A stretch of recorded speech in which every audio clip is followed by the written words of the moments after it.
안녕하세요. 그린비 가족 여러분. 오늘 목요일 아침 이 하루를 어떻게 시작하고 계신지요?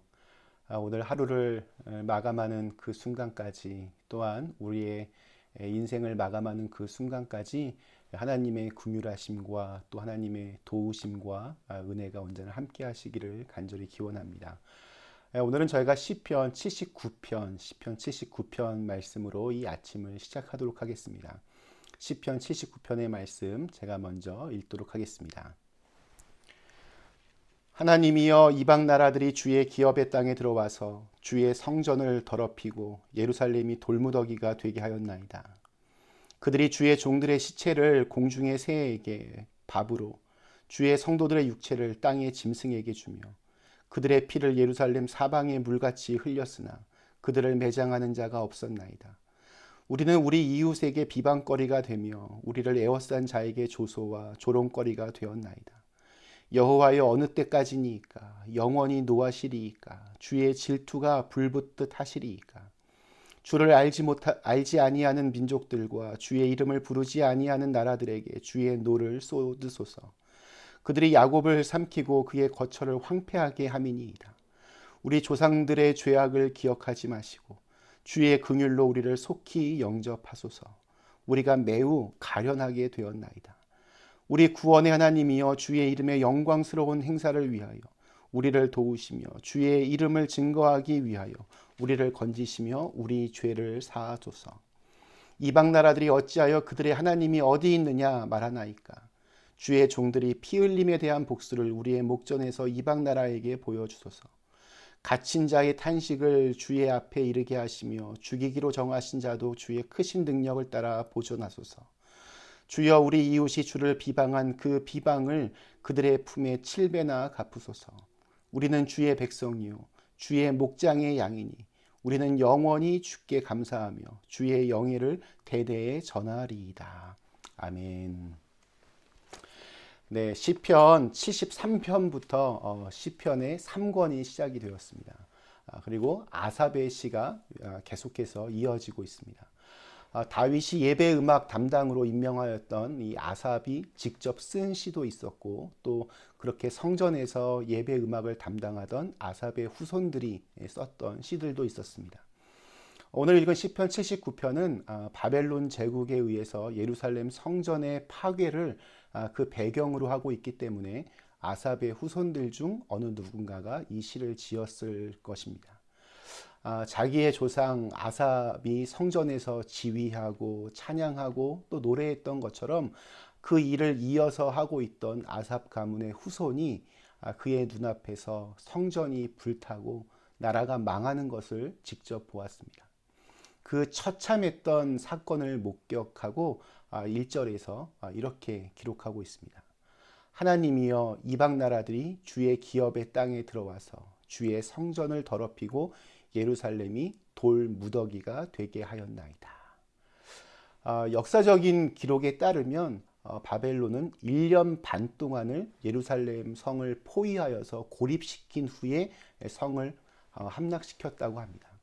그러니까 요즘 말로 하면 한 1년 반 동안 완전히 그냥 말려 죽인 것입니다. 그리고 점령군은 최악의 그 잔인성을 예루살렘 주민들에게 쏟아부었습니다. 왕이나 정치인의 입장에서 이 모습을 보는 것보다 한 백성의 입장에서 그 모습을 지켜보는 것이 훨씬 더 비참할 것입니다. 자기의 아버지, 어머니, 형제, 가족들이 눈앞에서 적들에게 잡혀가고 칼로 베임을 당하고 피 흘리는 광경을 직접 보고 또 경험하기 때문입니다. 그 끔찍했던 살육의 현장을 2절과 3절에서 이렇게 기록합니다. 그들이 주의 종들의 시체를 공중의 새에게 밥으로, 주의 성도들의 육체를 땅의 짐승에게 주며 그들의 피를 예루살렘 사방에 물같이 흘렸으나 그들을 매장하는 자가 없었나이다. 실제로 이런 일들이 일어났는데도 아무도 그 같은 일을 이렇게 제지할 힘이 그 어느 누구에게도 없었습니다. 바벨론이 쳐들어와서 나라를 빼앗고 성전을 부수고 성전에서 일하던 주의 종들을 죽이고 유린하고 성전에 있는 모든 장식품들을 다 빼앗아 가는데도 아무것도 할 수 없는 참으로 기가 막힌 상황을 눈으로 직접 지켜봐야만 했습니다. 그런데 더 견딜 수 없는 것은 하나님을 모르는 하나님을 비방하는 무리들이 조롱하던 소리였습니다. 4절과 10절에 보면 예루살렘의 멸망을 놓고 이방인들이 너희들이 그토록 자랑하던 하나님이 지금 어디에 있느냐라며 비웃고 조롱했습니다. 요즘 보면 교회가 이렇게 사회 지탄을 많이 받습니다. 우리 버릇없는 아이들을 보면 어떤 생각을 하십니까? 여기 보면 속으로 저 아이 부모는 도대체 누군가 뭐 이런 생각을 할 때가 있습니다. 즉 부모가 잘못 가르쳤기 때문에 이 아이가 이렇게 됐다라고 생각을 합니다. 이와 마찬가지로 우리 기독교인들이 과연 이 사회에 어떠한 모습으로 비춰지고 있는지를 좀 한번 생각해 봐야 됩니다. 우리의 행동 거지 하나하나를 믿지 않는 사람들 역시 보면 굉장히 주목하고 있습니다. 과연 우리는 누구를 중심으로 지금 살아가고 있습니까? 하나님을 믿는다고 하면서도 어쩌면 자신의 힘과 능력을 더 믿고 있지는 않은지, 내 욕심이 하나님의 어떤 권능을 이렇게 빌려서 내 욕심을 채우려고 하는 것은 아닌지, 하나님을 나의 구주로 또 나의 중심으로 모시고 산다면 사회로부터 이 세상으로부터 이렇게까지 지탄을 받을 것인가? 만약 하나님을 정말로 그렇게 중심으로 놓고 생활을 하고 있는데도 하나님을 정말 잘 믿고 또 이웃들을 사랑하려고 애쓰는데도 세상이 손가락질을 한다면 그것은 내가 아니라 이 세상에 문제가 있기 때문입니다. 즉 세상이 온통 악으로 가득 차 있기 때문입니다. 그러나 오늘날의 현실에 대해서 우리가 가슴에 손을 얹고 생각해 보면 우리 때문에 예수님이 그리고 하나님의 이름이 모욕을 받으시고 우리 때문에 조롱을 받으실 때가 더 많이 있는 것 같습니다. 부도덕한 목사들 때문에 파렴치한 평신도 지도자들 때문에 쌀쌀맞고 이기적이고 자기밖에 모르는 교회 성도들 때문에 하나님이 우리 대신 돌을 맞고 계실 때가 훨씬 더 많은 것 같습니다. 부모에 대한 평가는 자녀들의 모습으로 판가름이 납니다. 부디 바라기는 우리로 인해서 하나님이 영광을 받으셨으면 좋겠습니다. 시인은 5절부터 이제 계속 이어지는 8절까지 하나님의 임재의 상징이며 또 이스라엘 종교의 가장 그 심장부인 주의 성전이 파괴되고 예루살렘 성벽이 무너지고 수많은 사람들이 죽어가는 것이 무엇 때문인지를 그 이유를 밝히고 있습니다. 이러한 결과를 낳은 원인은 바로 이스라엘의 죄 때문이라는 사실을 깨닫게 되었습니다. 그래서 5절에서 이렇게 노래합니다. 이제 우리의 문제를 알겠습니다. 그러니 하나님께서는 이제 그만 진노를 거두어 주시기를 간절히 바랍니다. 8절에서는 조상의 죄를, 또 9절에서는 지금 현재 자신이 속한 그 공동체의 죄를 용서해 달라고 기도하고 있습니다. 참담한 현실 앞에서 시인은 좌절하지 않고 계속해서 하나님의 긍휼하심에 의지합니다. 오직 그것만이 유일한 희망이기 때문입니다. 긍휼이라고 하는 것은 상대방을 가엾게 여기는 마음을 의미합니다. 그런데 이처럼 시인이 하나님의 긍휼에 의지하면서 하나님께 이스라엘 백성들을 좀 다시 세워주시기를 간구하는 목적이 이게 중요합니다. 왜 그럴까요? 지금의 삶이 힘들기 때문에 이곳에서 탈출하기 위해서가 아닙니다. 그것은 바로 하나님의 이름의 영광을 드러내기 위해서입니다. 우리 9절 말씀 보면 우리 구원의 하나님이여 주의 이름의 영광스러운 행사를 위하여 우리를 도우시며 주의 이름을 증거하기 위하여 우리를 건지시며 우리 죄를 사하소서.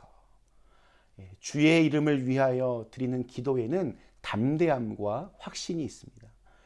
우리의 기도가 단지 나 하나 그냥 잘 먹고 잘 살기 위한 것이 아니라 진정으로 하나님의 이름과 영광을 위한 것일 때 우리는 담대한 확신을 가지고 기도할 수 있습니다. 먼저 그의 나라와 그의 의를 위해 기도할 때 하나님께서는 그것과 함께 모든 것을 더하여 주십니다. 오늘 시편 이 79편을 통해서 우리는 정말 이 좌절된 이 참담한 상황 속에서 희망과 구원을 바라는 방법을 배울 수 있습니다. 그것은 먼저 내가 누구에게 속해 있는지를 아는 데서부터 출발합니다. 오늘 시에 보면 여러 절에서 우리는 주의 백성이고 주님의 종이다라는 그런 표현들이 자주 등장합니다. 우리에게 이러한 인식이 필요합니다. 나는 하나님의 백성이고 하나님의 자녀이며 또한 하나님의 종이다. 나는 하나님께 연결되어 있는 사람이다.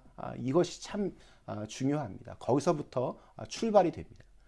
그리고 현재의 참담한 좌절된 상황 속에서 스스로를 돌아보고 반성하면서 우리의 죄를 하나님께 고백하고 용서를 빌며 하나님의 긍휼하심을 구해야 됩니다. 우리가 당하는 모든 불행이 우리의 죄에 대한 하나님의 심판의 결과는 아니겠지만 그러한 불행들을 만날 때 우리 자신을 이렇게 돌아보는 것은 우리에게 굉장히 중요한 영적 훈련이 됩니다. 그리고 하나님의 이름을 위하고 하나님의 영광을 위하는 기도를 드려야 합니다. 이것이 바로 절망적인 상황 속에서 승리할 수 있는 삶을 사는 방법입니다. 오늘 하루 우리를 괴롭히고 또 여러 가지 우리를 어렵게 하는 그런 절망적인 상황들을 우리가 이렇게 믿음으로 잘 이겨내면서 하나님을 의지하며 하나님의 긍휼하심을 통하여 승리하는 그런 오늘 하루를 사실 수 있기를 주님의 이름으로 간절히 기원합니다. 잠시 함께 기도하시겠습니다. 전능하신 하나님, 참으로 참담하고 또 잔혹한 현실과 마주할 때가 있습니다. 너무 고통스럽고 힘이 들 때도 있습니다. 주님, 그러할 때 내가 누구의 사람인지, 내가 하나님의 자녀이며 하나님의 백성이며 하나님의 종인 그런 내 신분이 그렇다라는 것을 늘 잊지 않게 하여 주옵시고, 지나온 우리의 모습들을 겸허히 되돌아보며 그것들을 우리의 죄가 있다면 그것을 용서를 구하고 또 하나님의 긍휼하심을 구할 수 있도록 인도하여 주시옵소서.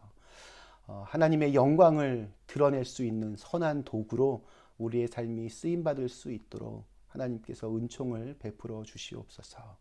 예수님의 이름으로 간절히 기도드리옵나이다. 아멘.